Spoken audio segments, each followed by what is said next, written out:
Headlight তারপরে glass মিলাস সব মানে ভাঙতেছে। আমি ভয়তে পরে ব্যাগ দিছি গাড়ি, ব্যাগ দিলি ওরা পাঁচ দবলাচ্ছে আর বাড়াচ্ছে আমার ব্যাগ করছি যে আমাদের পড়ে গেছে। আচ্ছা, আপনার গাড়ি মোটামুটি সাধারণ জনগণের তোপের মুখে আর কি গাড়ির ব্যাগ দিতে গেছেন, তাড়াতাড়ি এটাই হয়েছে। বিষয়টা কি এরকম?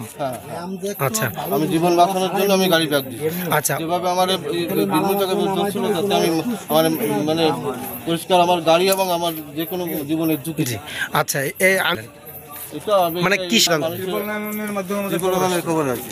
আচ্ছা, এখানে একটা লোক পড়ছে, সেভাবে একটা খবর দিচ্ছে। দেওয়ার পরে ওখান থেকে আপনার আমার কন্ট্রোলে জানাইছি, জানার পরে উনি বলছে যে স্পটে যাই দেখেন কি অবস্থা, যে আমাদের জানান, তারপর আমরা ডুবুরি ইউনিট পাঠাবো। সেইভাবে আমরা ই করছি, তদন্ত করতে হয়েছে। আমরা আসছি, আসার পরে ওনাদের বলছি যে আমাদের ডুবুরি ইউনিট আসতেছে, আমরা এখানে মানে টোটাল তদন্ত করতে আসছি।